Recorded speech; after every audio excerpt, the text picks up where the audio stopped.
May mga iba na gumagamit ng chick booster o pellet. Ang kadahilanan nila, ang chick booster daw ay para mas lumaki at mabilis ang paglaki daw ng kanilang mga inakay. Yung inakay na to, yung nasa mga 5 days pa lang o 3 days old.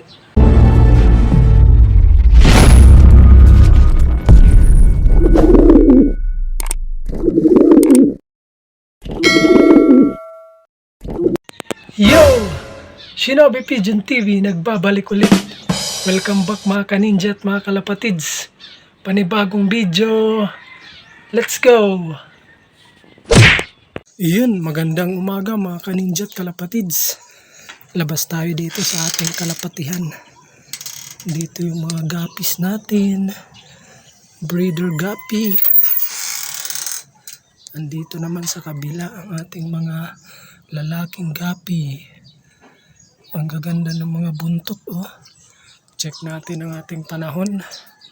Ang panahon natin ay maaliwalas, napakaganda. Clear blue sky ang ating panahon sa ngayon. Tignan natin ang ating mga warriors. Naku po, nilaglag mo yung inuman. Nagtiteritoryo na kasi to sila. Sila nag-aagaw sila sa kanilang mga pwesto. Dito naman tayo sa kabila. Ang araw ay sikat na. Putok na yung araw. Tirik na. So, parondahin na muna natin tong ating mga warriors. Guys, naka-ronda mode na ang ating mga warriors. Time check tayo. Ang oras ay 6:54 ng umaga. Release natin to sila. Ready, release. Nagkumaos. Yun o, dire-diretso sila.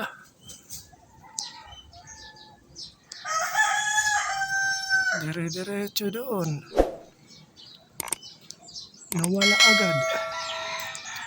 Saan na yun? Ayun na o, bumabalik na. Tataas na. Ayun na guys, dito sila. Numeretso. Hindi na natin nahabol.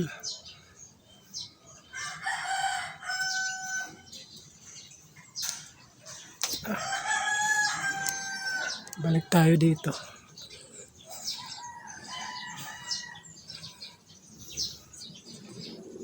Numeretso ng ating mga warriors guys.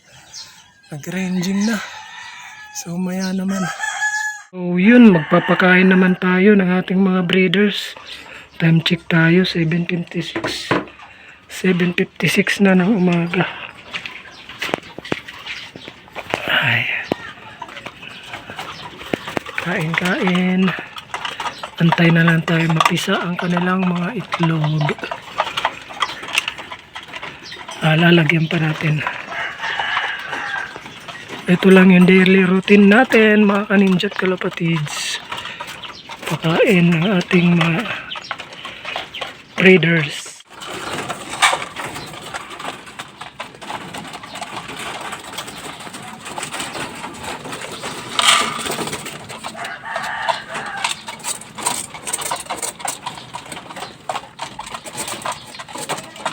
Wala pa yung ating mga warriors. Di pa sila dumadating, wala pa sila doon sa bubong. Painumin lang natin to tapos akyat na tayo sa taas. Abangan natin ang ating mga warriors. 5 minutes later. So yun, dito naman tayo sa taas. Time check tayo. 8:06 na ng umaga. Andito na yung ating mga warriors. Narinig ko na sila dito sa taas.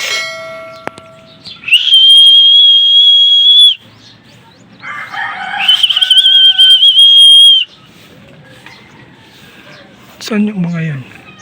Ayun. Sa taas sa bubong. Galing doon. Lumapag sa bubong.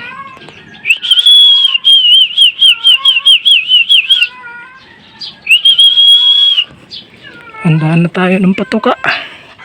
Ito na yung patuka nila. Naku po. May pusa. Ang ingay ng pusa. Pusa-pusa.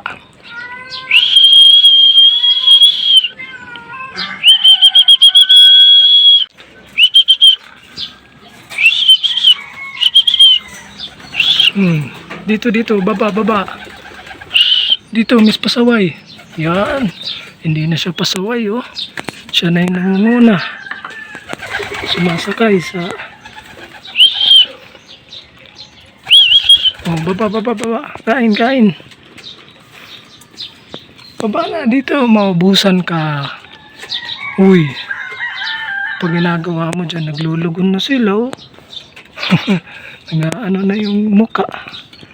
Pangit na.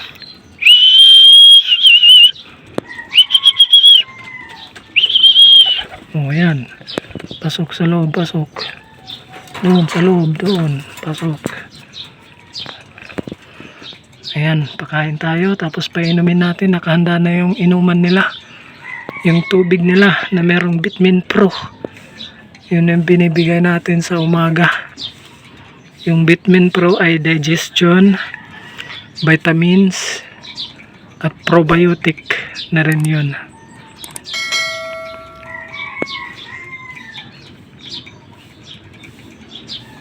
So yun, may pag-uusapan na naman tayo mga kaninja at kalapatids. Ang pag-uusapan natin ngayon ay ang paggamit ng pellet o chick booster para sa ating mga inakay doon sa pagsubo ng mga breeders natin. Ano nga ba ang kagandahan sa paggamit ng pellet o chick booster? O may kaibahan ba ito sa paggamit sa breeder mix lamang para sa pang subo sa ating mga inakay? May mga iba na gumagamit ng chick booster o pellet. Ang kadahilanan nila, ang chick booster daw ay para mas lumaki at mabilis ang paglaki daw ng kanilang mga inakay. Yung inakay na to, yung nasa mga 5 days pa lang o 3 days old, yun yung binibigay nila. Meron naman yung iba, pellet. Nagbibigay sila ng pellet. Ang pellet naman kasi at chick booster, madali silang matunaw. So dahil sa inakay pa nga sila, hirap pa sila sa panunaw, kailangan ay yung isusubo sa kanila ay yung madaling matunaw at ma-absorb kagad nila yung mga vitamins nito at nutrients ng pagkain. So yun na nga. Pero kung breeder mix naman, mga buto-buto, okay din naman yun.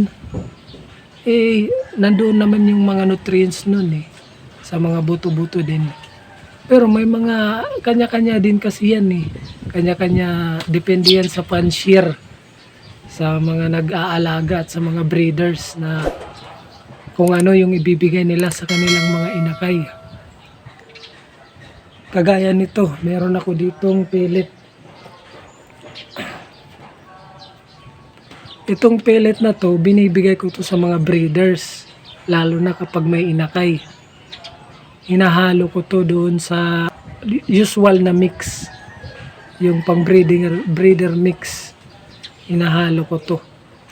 Ang kadahilanan ko naman bakit ako naghahalo ng pellet sa breeder mix ay dahil sa gusto ko yung breeder hindi sila iimpis yung katawan nila, dahil nga sa meron silang pellet. At yung pellet kasi more on pampataba to ng breeder, ng katawan ng breeder. So kahit nagsusubo yung breeder o mga ilang clutch na ito, yung katawan nila ay okay na okay pa rin. Hindi pa rin sila basta-basta lalaspag yung katawan nila sa pagsusubo sa mga inakay. Doon naman sa chick booster, maganda din yun kasi pino nga siya, madaling ma-digest ng inakay. At hindi na tayo magbibigay pa ng mga digestion. Kasi yung gamit natin is yung breeder mix, yung mga buto-buto malalaki yun, di ba? Malalaking buto yun. So, yung ginagawa ng iba, nagsusubo pa rin sila ng digestion pills. sa mga inakay para ma-digest talaga ng maigi yung pagkain nila at walang matitirang o hindi madadigest o hindi matutunawan. Kasi sa mga inakay, masama yun kung hindi sila matunawan. Masama yun para sa atin. Masama yun sa mga inakay lalo na kapag nababasa yung ano nila, yung ipot nila, yung poops nila. Dapat tuyong-tuyo at buong-buo yung mga ipot nila. So yun naman, yung reason ko kung bakit ako gumagamit ng pellet. Tsaka ito kasi, nakakatipid ka ng breeder mix ng patoka. Kasi instead na puro breeder mix lang kapag hinaluan mo nito, dumadami na yung isang takal. Yung isang takal mo na pangbigay doon sa yung mga breeder na may mga inakay. Ang hindi lang maganda kasi minsan, hindi nila kinakain yung pellet. Pinipili kasi nila yung mga buto-buto na more on protein para sa gatas nila. Sa gatas ng mga breeder. Kapag unang araw pa lang, unang mga araw sa inakay nila kapag bagong papisa. Pero sa katagalan, pag wala na silang makain, kakainin din nila yung pellet na ito. Kaya sa mga katulad ko na nag-ano ng budget, kung ano yung swak lang sa ating budget, maganda to mga kalapatids, mga kaninja. Ihalo sa ating breeder mix pellet po. Kayo na po yung bahala kung anong klaseng pellet yung gusto nyo. Meron dyan yung mamahalin, yung mumurahin, kung ano yung swak din po sa budget ninyo. Tungkol naman sa chick boosters, meron din po dyan mabibili sa ating mga poultry supply. Yun, maganda din naman yun. Dahil bukod nga sa madali itong matunaw, kargado pa ito ng mga iba't ibang mga nutrients para sa ating mga alaga. Dito na natin tatapusin ang ating video para sa araw na ito. Shoutout po sa mga solid na nanonood po dyan sa ating mga videos, sa mga kaninja natin at kalapatids. Dito po sa Shinobi Pigeon TV, ang unang pinapalipad ay ang pangarap bago ang pakpak. Happy flying mga kaninja at kalapatids! Shinobi Pigeon TV!